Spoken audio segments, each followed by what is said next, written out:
SCS vSplash Award 2020 panel discussion on this year competition theme impacting society with AI. Now, my name is Seng Meng. I'll be the moderator for today's panel session. Myself, I'm from AI Singapore, which is a national program office that was established by a National Research Foundation back in 2017 to look at harnessing the scientific and the economic potentials of AI for Singapore, as well as to build the necessary talent in Singapore to sustain the innovation. Now, before we bring on our distinguished panel and start the session, let us invite Mr. Hendren Sam, chairperson for vSplash for 2020, and he's also from the NTU Institute of Science and Technology for Humanities, to say a few words. Mr. Hendren, please. Thanks so much, Meng. So a warm welcome to all of you.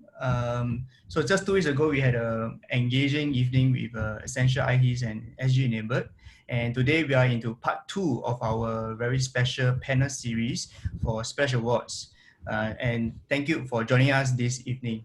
So, over the past 16 years, Splash Awards have developed from being a poster competition to spur awareness of IT, to become a platform now to pick up new skills, to realize ideas into prototypes, or aid in translating these prototypes or current projects into real-world application.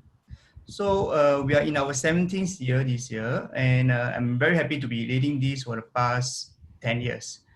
The theme for this year is impacting society with AI, which is extremely relevant to what we are facing now, especially on the new normal moving forward with COVID-19.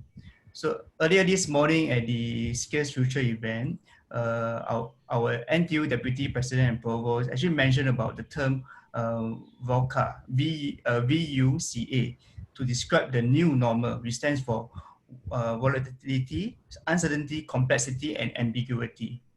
So it's no longer what technology like AI can do, but actually rather what such technology can do for us, people across different rhythms of life. So it is an opportunity to think about how we can leverage on technology to further improve the way we work, play, study, and live.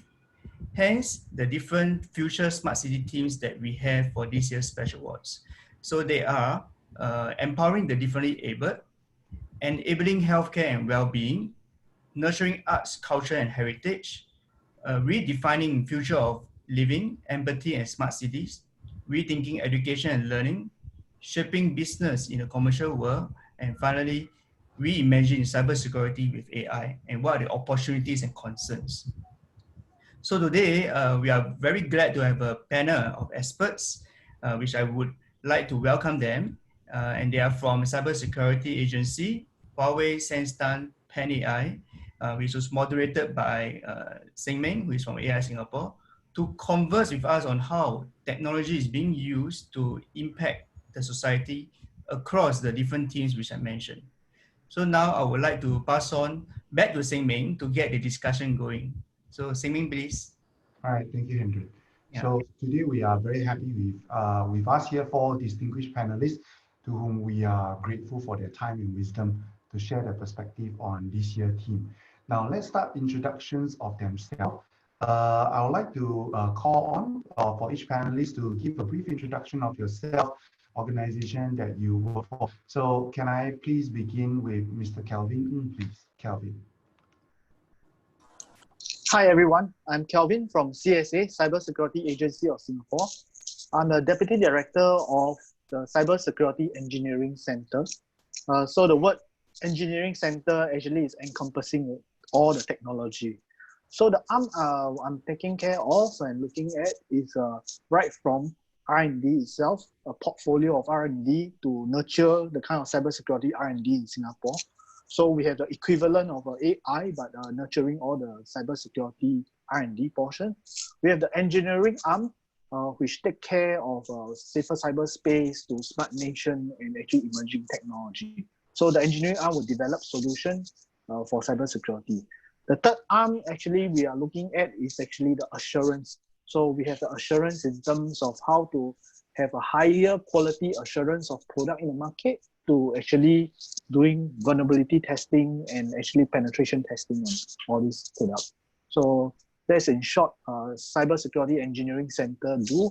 So CSA is the national authority for cybersecurity in Singapore. Yeah, that's all. I pass back to Sing Ming. Thank you, Calvin. Next, I'd like to invite Ms. Easlyn to share more about herself. Easlyn, please. Hi everyone, my name is Easlyn from the company of Pandai. Pandai is a Malay word that stands for smart, and we choose to believe that we build smart chatbot, the more common name for a more sophisticated name of conversational AI. So that's the company, that's what we built, AI-powered chatbots, and we specializes in the finance industry. So it was founded in 2016, and we are very privileged to be serving financial institutions, the giants such as CIMB, Great Eastern Life, MSIG, Bangkok Bank across Singapore, Thailand, Taiwan, and Malaysia. So myself, I hold a position of business director. So I do dabble into BD and I dabble into marketing, and I also wear many hats by overseeing the operations department as well. So that's all from me, Siming. Thank you, Easlyn. Next, I'd like to call upon Mr. Tsai Yilun. Hi, yeah, I'm Yilun. I'm actually the Solutions Director of SenseTime International. So SenseTime itself is actually a global AI company that focuses on developing computer vision AI technology, such as object recognition, detection, medical imaging recognition, autonomous driving, and even augmented reality. So we actually developed our own deep learning platform that actually powers quite a number of industry across education, healthcare, smart city, automotive, and communication and entertainment itself. So in Singapore itself, we are so-called headquarters for Southeast Asia. And currently we are expanding into Malaysia, Thailand, Indonesia, Philippines, some part of Vietnam itself. So I hand over back to Sing Ming. Thank you, Yilun. And last but not least, I'll invite upon Mr. Chong Guang Hui. Hi everyone. My name is Guang Hui from Huawei Singapore. So I'm currently under Cloud and AI Business Unit. So my current role is a Senior Field Application Consultant who provide AI technical proposal and also the solution architect based on our Atlas and also Ascent platform to our customer. That's all for my introduction. Back to Sang Ming. Thank you, everyone. So I'm going to start today's panel discussion. We have prepared a series of questions which will invite panelists to talk about and share more in details, especially pertaining to this year's theme. And after that, we hope to have some time where we will look at the questions that audience is asking and then also be able to address them. So let us start with the questions. I'll be inviting each of the panelists for some of the questions to start off first, but for the rest of the panelists, please feel free to jump in as we go along. Now, Yilun, perhaps I can ask you to kickstart today's discussion. Now, the first questions that I would like to say is especially pertaining to, since we have a lot of students this year for the vSplash competition. So what is AI role in reshaping education and learning in the COVID-19 world? Yilun?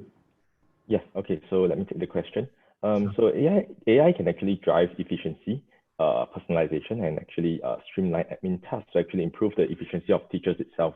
And in terms of other than that, right, AI powered adaptive learning processes can actually accommodate different learnings, and also aid students that actually fall behind and bring them up to speed.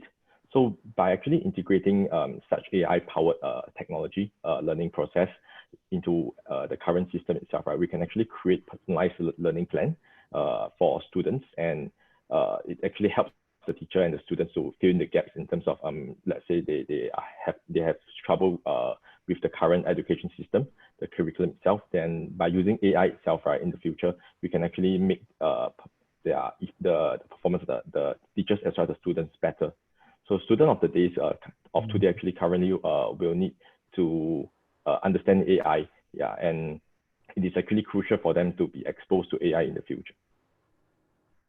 Yeah, I agree on that on several points. Now, so we talk about students, but I'm sure today there's also adult learners. The government has been talking about continuous learning as well. So with this AI ever evolving and expanding role across the various industry, then besides students, how can we also educate and also equip the public with the fundamental knowledge of AI skills, so that they can be prepared for what Hendren said about in the new norm and VUCA. Okay, so like what you are saying, like what you mentioned, right? The world is ever evolving, and it is evolving at an unprecedented speed, and AI is actually gradually integrated into all aspects of our life. Yeah. So Sensetimes recognize the importance of AI education and nurturing future AI talents itself. So we have actually launched programs in Singapore to actually provide AI talent across various age groups and education levels. Yeah, and the first focus area is more on talent training. Yeah, where we actually we are targeting to we are aiming to actually nurture local R&D talents and increase the talent pool in Singapore. So in Singapore itself, we have launched the industrial postgraduate training program. Industrial postgraduate program.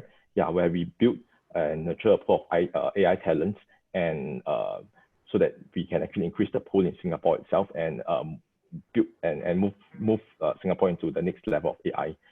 So candidates across this program can actually pursue the PhD degree and join SenseTime as a full-time employee, so that we can actually allow them to gain valuable experience in AI itself. And the second area of focus is more on knowledge building.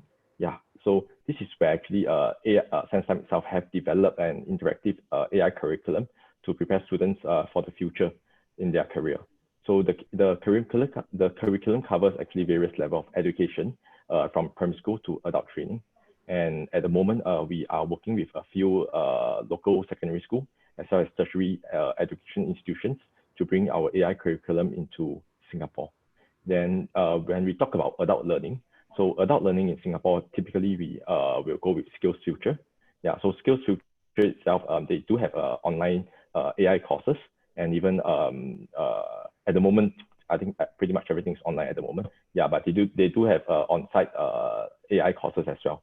So we do have actually 3 to 5 days of courses for SenseTime in terms of AI programs, and we are actually reaching out with IHR partners to push such programs into the current Skills Future framework itself. Oh, it seems to be a lot of avenue to learn and at least to groom ourselves to be prepared for AI in the business world. So thank you, Elon, for all these insights. So let's then talk about AI in the business world. I mean, after you learn, how do you apply it? So we touch more on the aspects on the business setting, so that I would like to invite Islin perhaps to share your view. Now, I'd like to ask this question. How is then AI shaping business now in the commercial world? Thank you, Siming. Yeah, so how is AI shaping the business in the commercial world? I think indeed many businesses are pursuing AI. And if we look beyond the sexy appeal of the word AI, or its ability to generate media mentions or portraying a progressive culture for the company, I think the reason why and how AI shaped business in the commercial world really goes back to the fundamentals. And in Pandai, we identified that fundamental as either helping the company to increase revenue or to decrease cost. Let me give you some examples. So on the front of decreasing cost, look at hospitals. Now, hospitals are looking to deploy AI to read X-rays, and this helps to increase diagnostic accuracy and decreases diagnosis time and save costs save the time and costs from radiologists.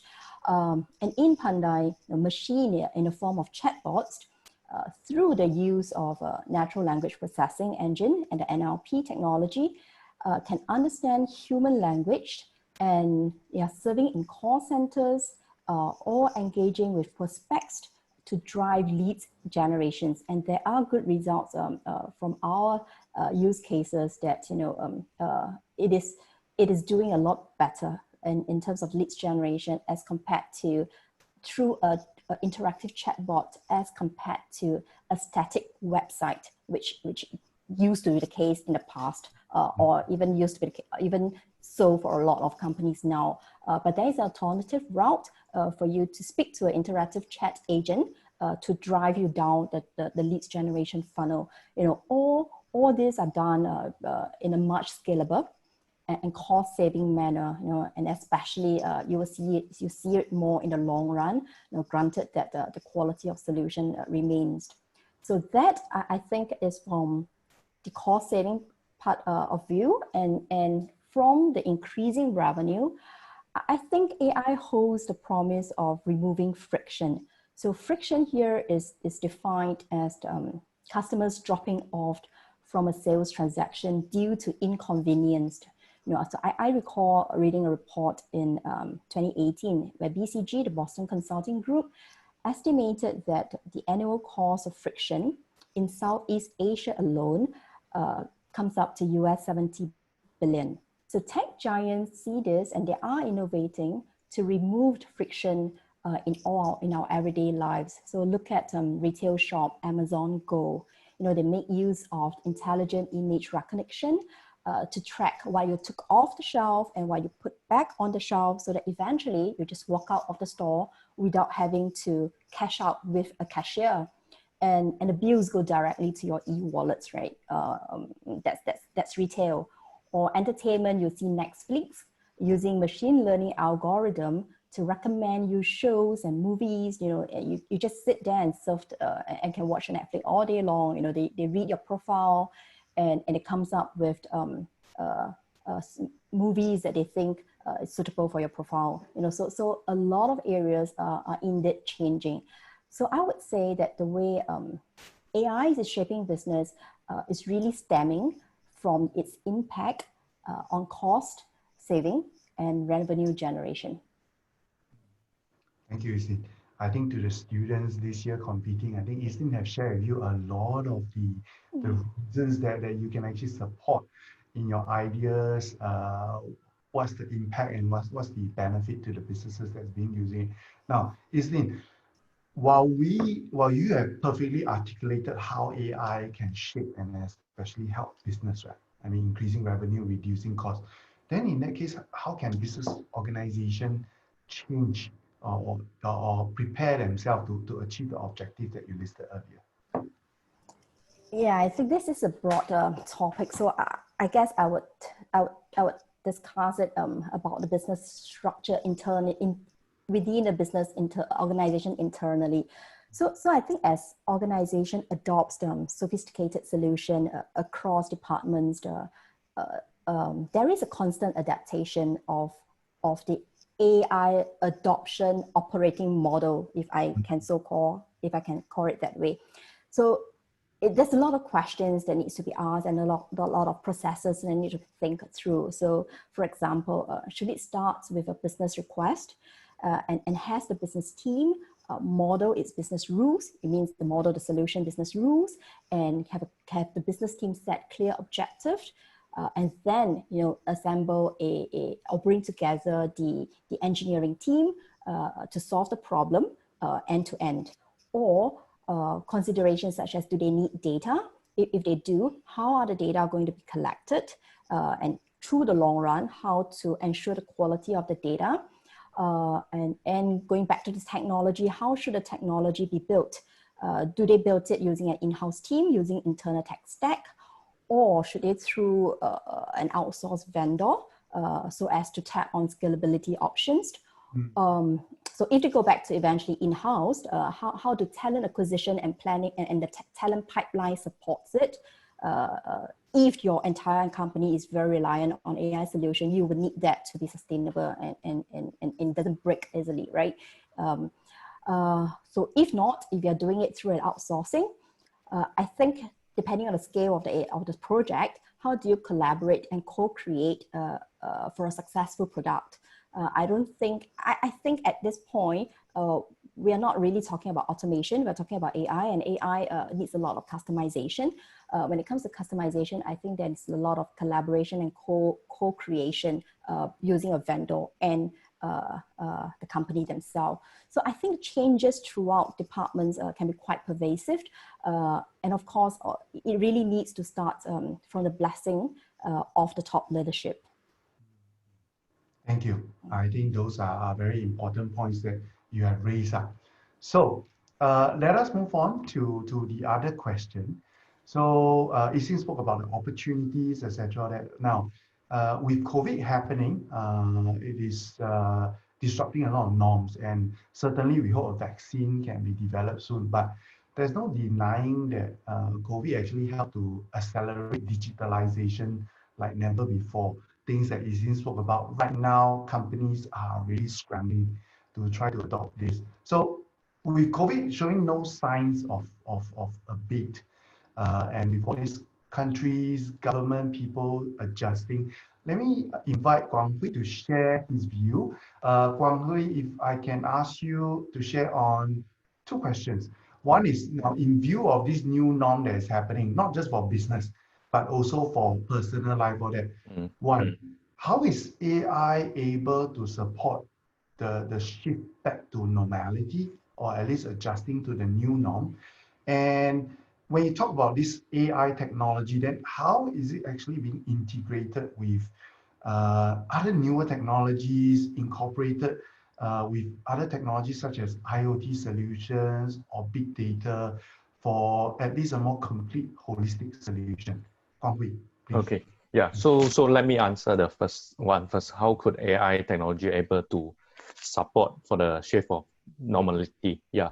So actually, for this, because of this COVID-19, this pandemic can be said as a catalyst for the transformation of technology that fasten the entire process, like social distancing and people wearing a mask when going outdoor became a new norm. Yeah, so to make sure everyone are being protected and taken care, right? AI technology, which targeted these two kind of scenario are being implemented. These are just two sample that example that I want to share. So previously, without this kind of AI solution, right, manpower resources are needed to track maybe numerous clouded CBD sites, and yet it is still ineffective because all of these areas are not covered at all time. So AI is therefore necessary to assist in analyzing and monitoring to alert the user or law enforcement officer if anyone has not wear the mask or they did not maintain a safe distance, such as 1 meter. Yeah, so for this type of scenario, right, edge or fog computing devices are used because of the real-time analytics necessity at the location part. Yeah, so camera as a sensors for capturing the video stream and connecting the edge devices, such as the system to provide edge analytics is very important. So several AI models can, such as maybe face mask classifier model or face detection model, that may be required to run at the edge and require a very high computing power in the edge size. So in our Huawei, we have these products, which is our Atlas 500, which is suitable for this kind of use cases because it offer a very high computing powers like 16 TOPS. So not only for that, most of the time, this kind of system, right, they require a very low power consumption and a small form factor due to the space constraint. So I would say AI application, because of this pandemic, has been speed up. And these are just two examples that I would like to share so that everyone have the idea of how this is coming out in the world. And then definitely there are more AI solution in others. Would vertical segment that coming out during this period. Yeah. So this is my answer for question 1. So the other parts is just now you mentioned how do AI incorporate with adoption of IoT, big data for holistic solution, right? Yeah. So for this part, right, the amount of data right now is very big because right now I believe everyone have multiple devices. Maybe one has smartwatch, AirPods, or anything. A lot of devices connected to a person. So the amount of data is increasing due to this kind of devices and sensor being deployed.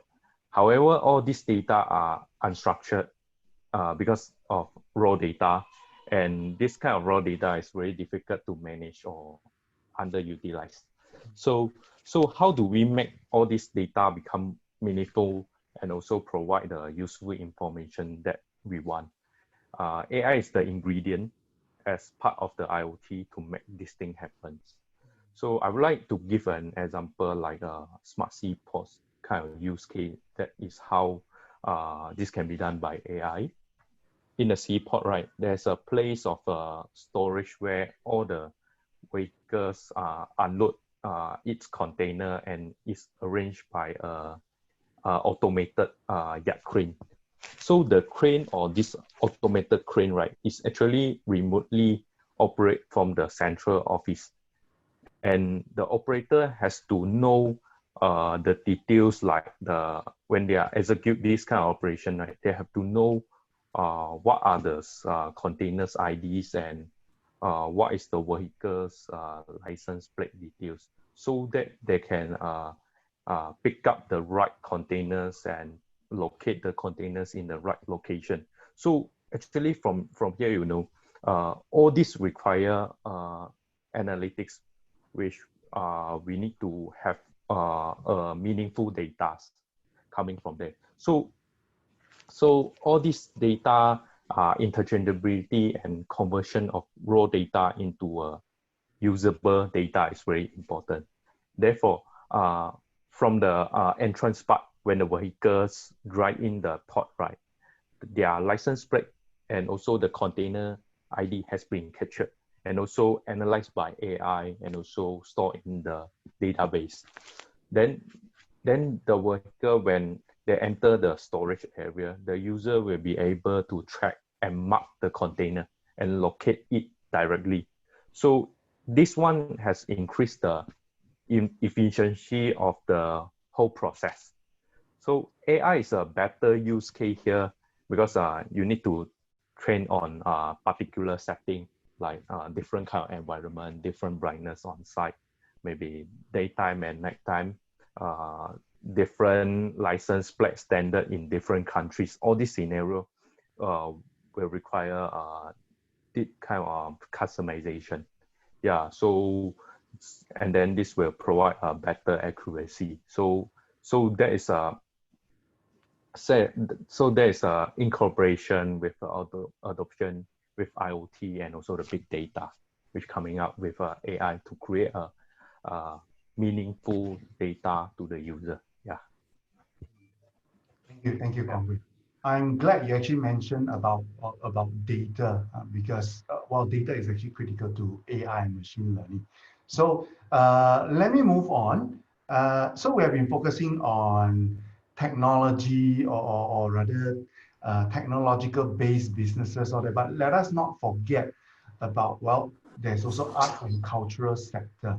So I would like to ask Ilun again to provide some perspective. Now, Ilun, I understand that there was a smile to vote technology that was used in this year Singapore Art Festival. Well, at least in the early part of the year where we don't have the lockdown yet. So during that Singapore Art Week, this smile to vote technology was developed by Grid Synergy with the help of the company's SenseTime. So perhaps I can just ask you quickly to give some comment about, well, then how can AI actually help arts and culture be more accessible to the general public and as well as the younger generation? Okay, thanks, Amy. So in terms of AI, how it actually helps to allow the younger generation and public to be more accessible to the arts and culture, right? So AI itself has become an emerging technology, right, that improves the interactiveness of the experience itself in various events such as exhibitions, to museum, and to other areas of arts and culture. Yeah, so traditional art itself and heritage can actually be brought back to life through modernized digital avatars, yeah, and even augmented reality or virtual reality experiences. So all this actually part of AI when I talk about digital avatars or augmented reality, because it requires AI to come in to actually understand the person's or the environment itself. Yeah, so from a vision base where sometimes actually specialized in. Yeah, so this is the area that we are focusing on for the AI portion. So to make art and culture more accessible to actually to younger generation, digitalization and interactive elements need to powered by AI are actually instrumental. So by combining actually arts with AI, which is AR and VR, we can actually create fresh interactive experiences.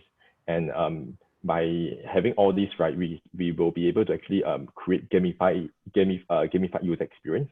So maybe when you have children going to the museum, you are actually able to create content through mobile devices and allow them to actually experience the entire museum differently, rather than now when they go to the museum itself, they'll just look at the artifacts or the items in the museum itself. Yeah, so these are actually doable now with AI technology. Yeah, and AI also plays an instrumental role in reconstructing several traditional heritage items. Yeah, so in the past, right, there are areas where some of the arts and cultures objects are actually not accessible by the member of public. So it's actually enclosed in a restricted area, and members of public can only actually view it from a further distance. Yeah, so with AI itself, right, we are actually able to bring all these artifacts to the public itself. Yeah, so it's really closer to them. And so one example we have is we actually implemented AR technology with Forbidden Palace in China itself, in Beijing. Yeah, where we actually allow AR to reimagine the whole palace. Yeah, and within the whole entire palace, right, there are 3D effects of the different artifacts, to also navigation within the palace itself. Yeah, and digitizing and preserving a collection of the heritage itself. So at SenseTime, we actually envision utilizing our AI and AR technology to help reshape the modern art experience and redefine the way people perceive art and people perceive and engage with art. Yeah. Oh, thank you. I think that shows up very interesting use cases that we can explore further in this year teams also. Yeah. So thank you again. Now, I mentioned just now earlier about data and why I'm glad that Guang Hui mentioned about data. In many ways, one can imagine AI or machine learning as an engine, as an engine or as a powerful tool to do certain things. If you imagine as an engine, you need to put fuel inside. And especially for machine learning algorithm or deep learning algorithm, data is actually the fuel. And so far, as we look at social media and other trends, right, there's so much data that is actually being generated. Now, also given the fact that companies are actually leveraging more and more about AI and digital tools, it means that the appetite for data and the need for data grows more and more. But let us think for a bit. What about then privacy, or especially cybersecurity?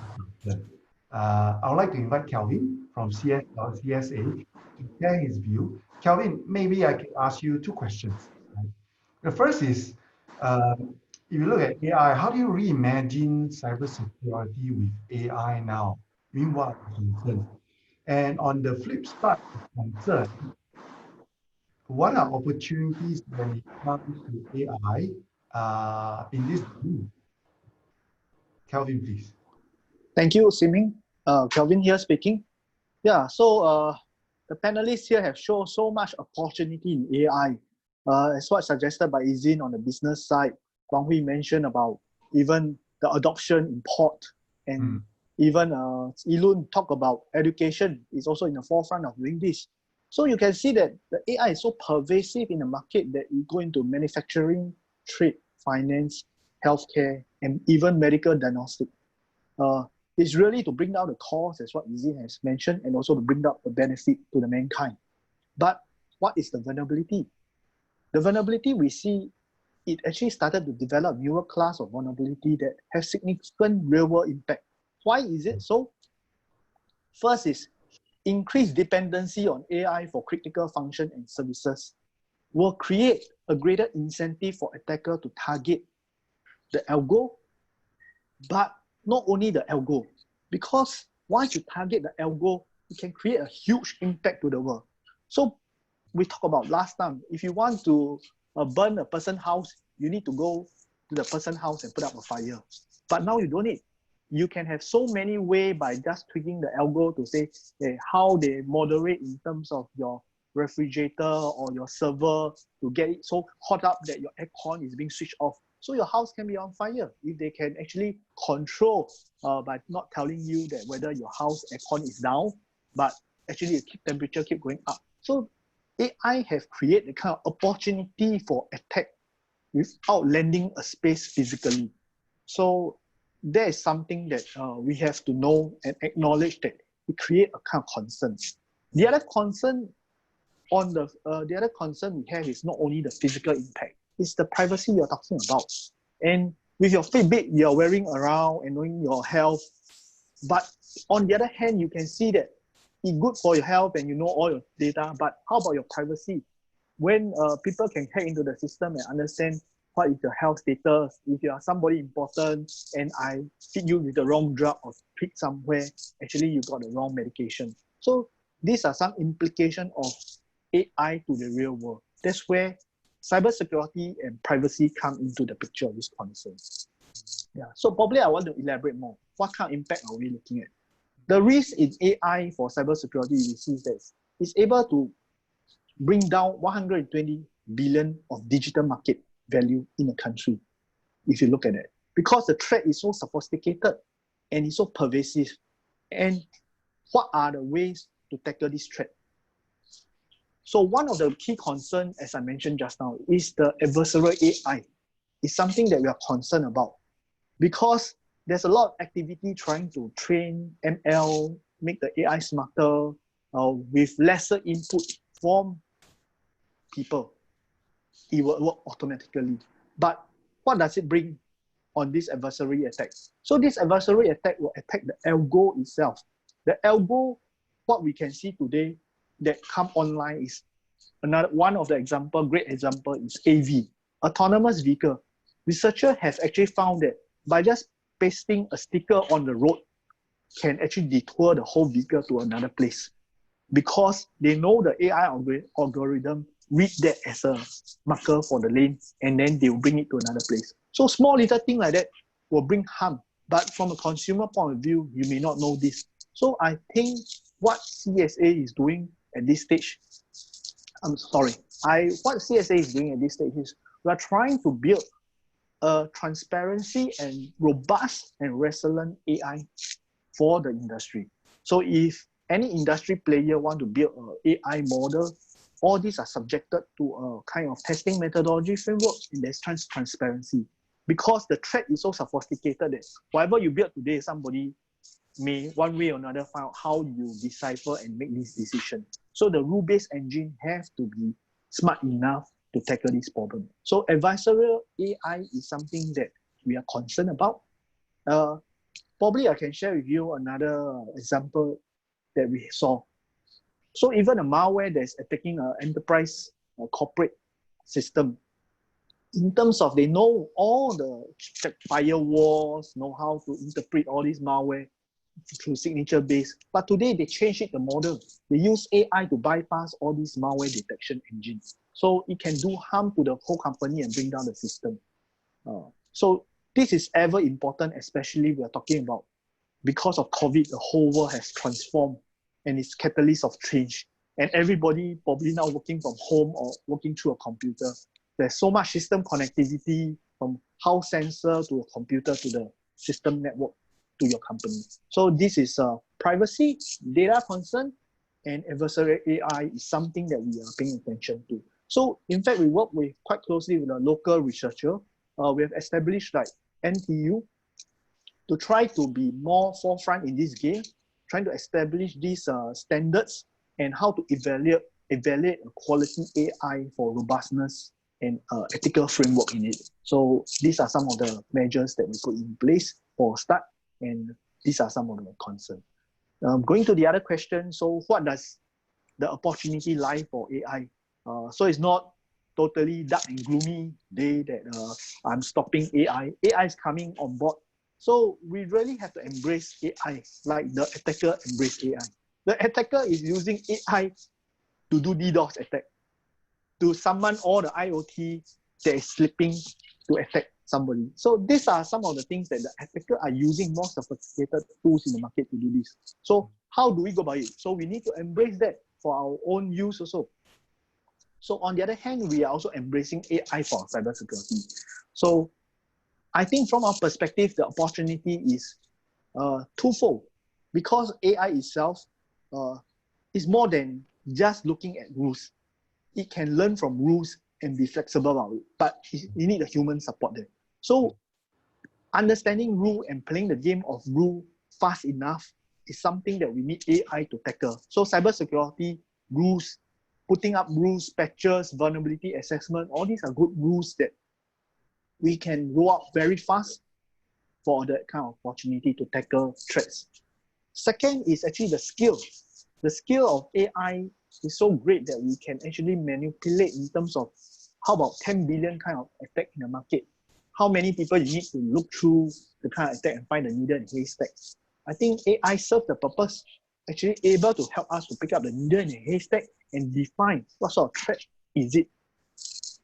So there's a lot of opportunity for using AI to assist cybersecurity detection, threat awareness. Yeah, so these are some of the points. The other thinking we have is that you see there's so many vectors using AI in the sense that the healthcare industry, the industry itself, manufacturing. So how do we sense make all this data? And people are also looking at how do sense make all this data fast enough instead of human to know when is there an attack that come to give the kind of early warning or to detect an attack, and how big is that scale. So AI really help us to do that portion of work. So I'll say the opportunity is abundant. That's why we are looking out for people, as what mentioned by the panelists, is that you need talent to be able to appreciate cybersecurity and yet able to appreciate AI and bring the two nexus together to deliver the kind of opportunity. Thank you. Thank you, Kelvin. Thank you. Thank you, panelists, all for your insight. Now, now the time is 7:17. We have another 30 minutes on the clock. I would like to give some time today to our audience to ask questions. I already see a couple of questions coming in. Now, to those who are online right now watching Zoom, there's a Q&A section, Q&A button. So please click there and feel free to put in the questions that you like to ask the panelists to answer. Now, Kelvin talked about at the end of the day, you need talent to sustain, right? So we have actually attendee asking. So to the panelists, if you could also open up your Q&A. Let's look at the first question. How do we join AI industry as a fresh graduate? Are there any specific skill sets that, well, employees like SenseTime, Huawei, or Pandai is looking for? What if I have no relevant experience? So this one I think is fairly generic. Maybe I can ask any of the four panelists, if any one of you all would like to just answer this. What do you look for if somebody is coming to you and say, I want to join you. I want to join the AI industry. Maybe I can take this. Sure. Thank you. All right. So how do we join AI industry as a fresh grad? So what I say I will take this is because Pandai is actually hiring aggressively at this period, at this moment. We have put up like 7 posts in the last couple of weeks, 7 to 10 posts for various positions. And yes, among the various positions, there are software engineers, there are data scientists, there are lead NLP scientists. The so-called asked by this questioner, the AI skill sets, but there are also other posts that we put up that is not needing you to code, not needing you to know neural networks. It doesn't mean that you need to be a programmer or you need to have this set of knowledge to be in the tech industry. Like what Kelvin said, there are so many areas that supporting one AI product. The one that Kelvin said is, compliance, rules and regulations, they have to be put in place, and audits they have to go in to look at the adherence of compliance.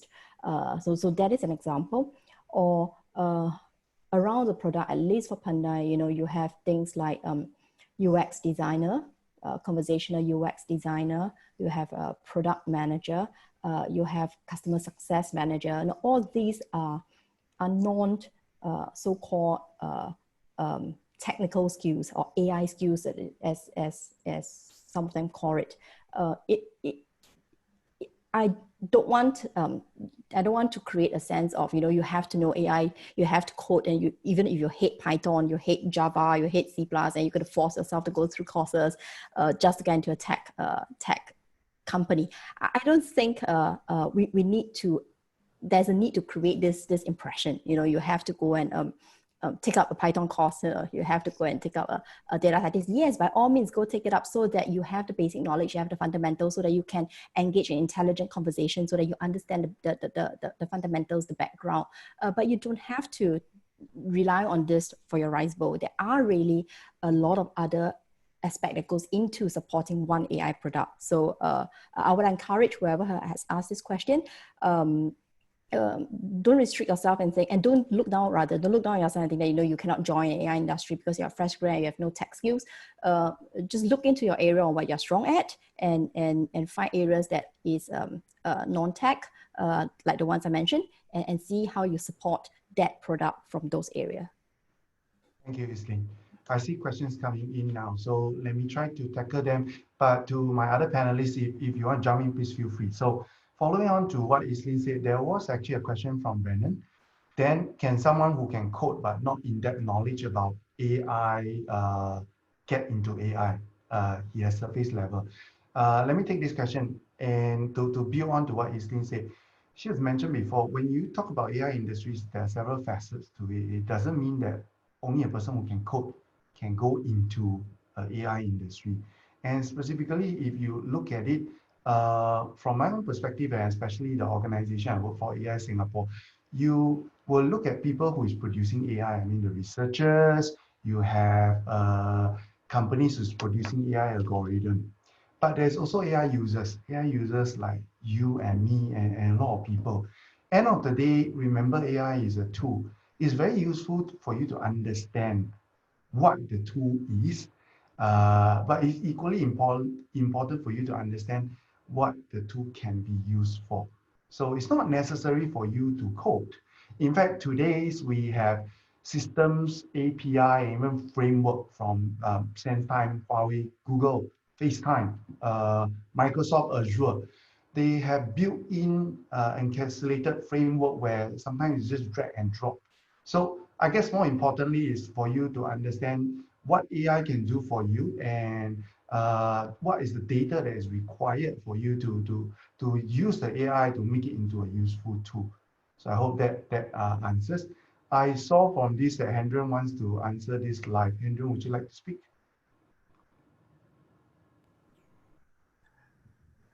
No, actually, I'm happy to moderate the questions a little bit. Yeah, so for the panelists. Okay, yeah, no next problem. question. Thank you. Next question. There was a question directed to CSA. So Kelvin, you share about what CSA is doing. So how is CSA specifically dealing with this issue of security breaches? Okay. So Kelvin here, I take over. How does CSA deal with security breaches? I think this is a generic question that is not only pertaining to AI. We have a playbook because we have to understand what kind of breaches at different level we will handle differently. So it can be ranged from typical, I would say, ransomware that we receive from the industry, and we will do advisory from our Sync certs to advise how do you tackle this from awareness and awareness and media, and some advisory from our internet to say how you should tackle this. To a more sophisticated ones, like let's say it's our CRI. CRI is our critical information infrastructure. So those players like let's say bank or utility services, then we will work with them closely to actually exercise what are the kind of, to ascertain what type of attack is this, and need to do all the evidence gathering before how to contain and the breaches, then actually to recover. So these are some of the playbook. So it's quite an elaborated step of cybersecurity practice that we do. So it's a different level of engagement depending on the kind of attack skill level that they are coming in and the impact level to the stakeholder. Yeah. Thank you, Kelvin. A technical question then. Some AI model, especially the neural net model, they have hidden layers where not even the computer that is using it know how it got the answer.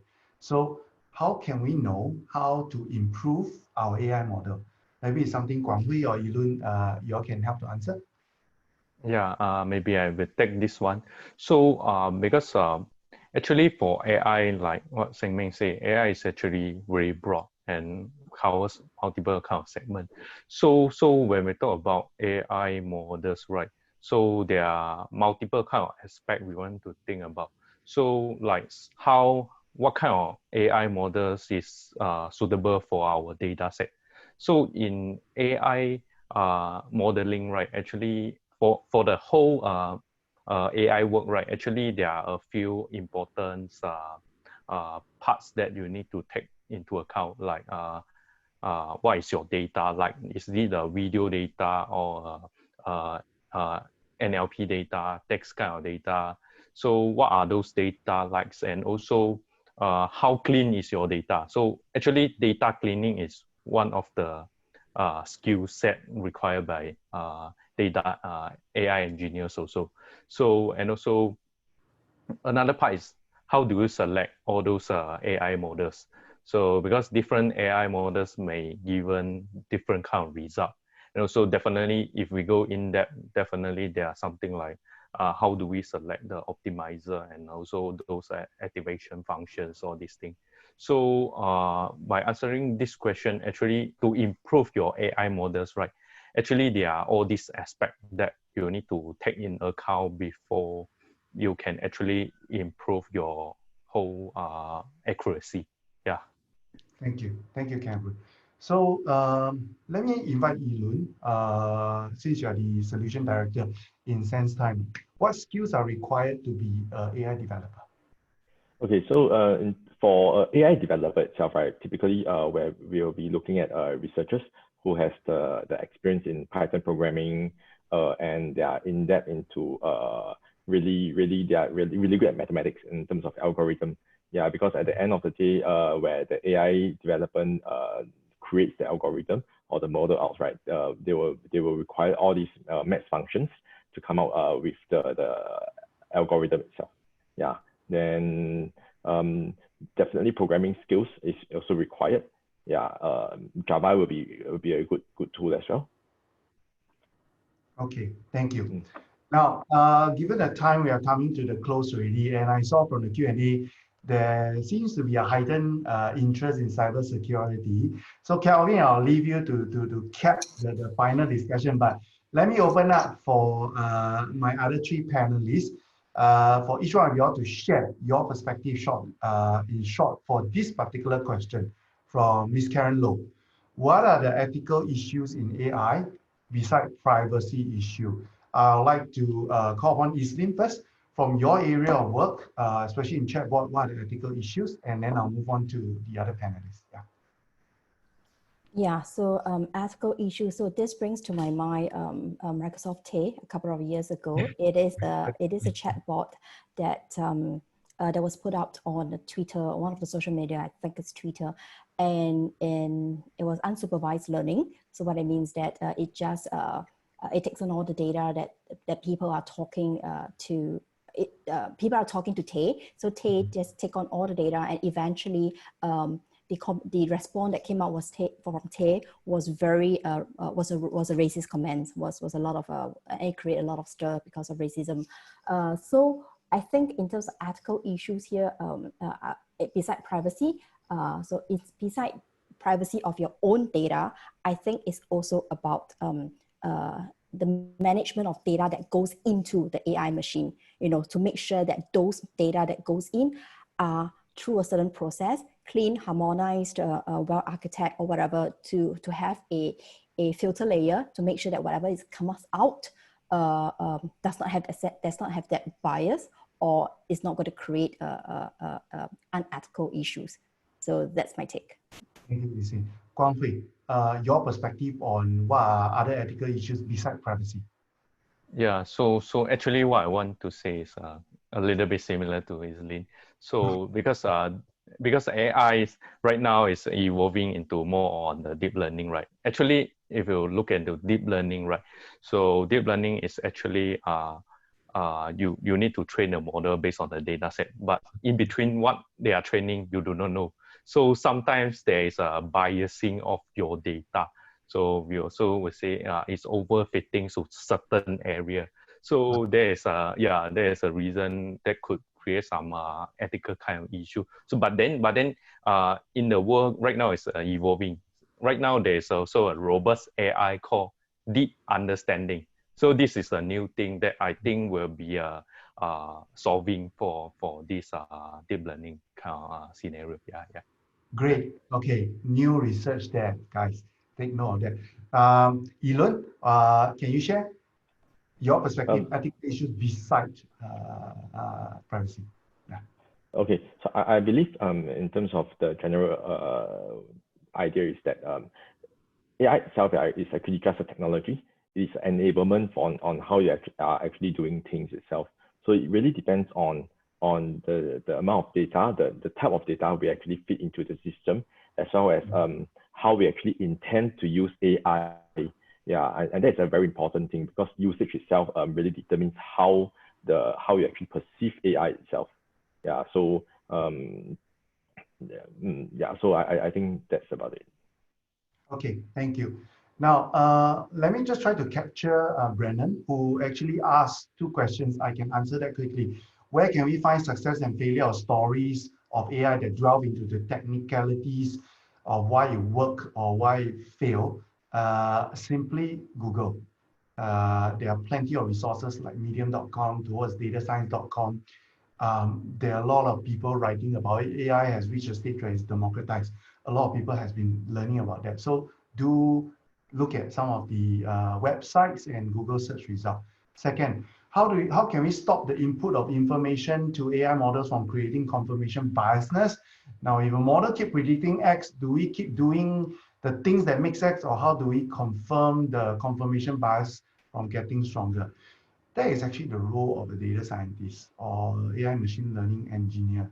When you are training a model, a lot of the processes, or the whole, almost 80–90% of the processes is preparing the data, not running the model.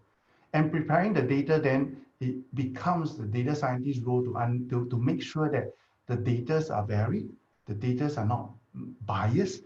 And even then, after you train, you are not expected to roll it out into production. You have to check against the ground truth, etc. And in many times, then you'll start hearing the term, even after companies now train the model and deploy it, they cannot just implement it out in the wild without supervision. Islin talked about the TAI robot. So these days, human in the loop, human over the loop are some of the prerequisite as you deploy AI. Many businesses are actually finding that by just deploying AI on its own, it actually carries reputation risk when AI backfire on them. Now, I'm conscious of time. I have to stop the Q&A now. I mentioned before that there were a couple of questions on cybersecurity. I'll invite Kelvin to answer the last question. Kelvin, what do you think is the future for AI and cybersecurity? And what is the new norm? Okay, I'll do a quick one to try to answer all questions.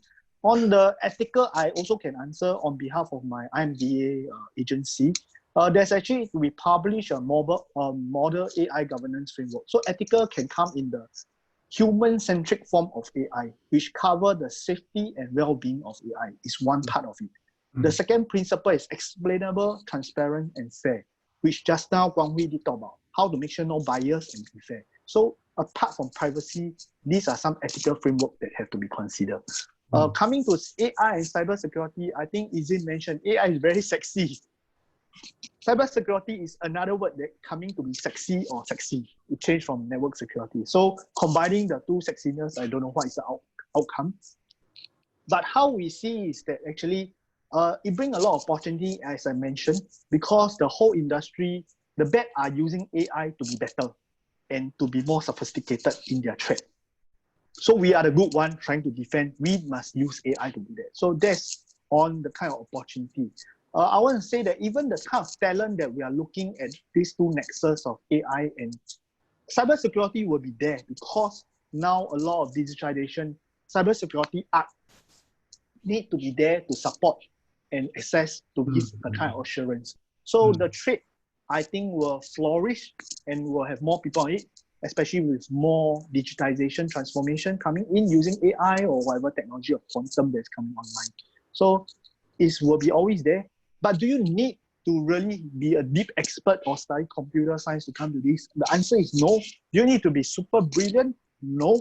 In a sense that statistics have shown it that actually when we engage the UK government, they even have non-science people, literature or science, literature English type of personality looking into cybersecurity threat and then able to examine the kind of data analytics and data science to actually say, okay, this is actually the AI algorithm should pick up this sort of trend. So before you develop the algorithm, there's a group of people that may play these functions that may not be even engineering trained or computer science trained.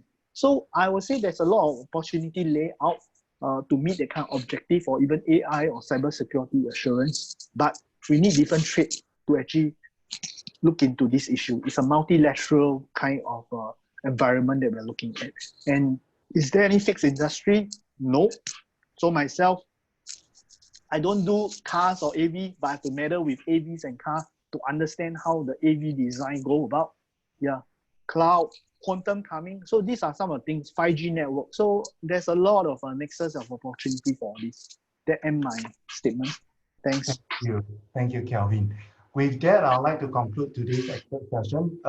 Once again, thank you, panelists, for all your insights and all your wonderful answers, and also for the organizer, SCS, for organizing this panel session.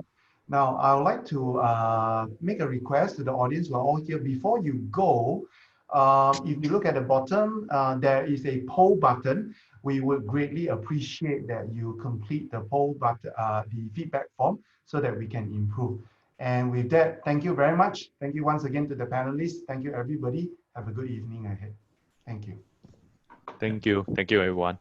Thank you. Thank you, everyone. Thank you.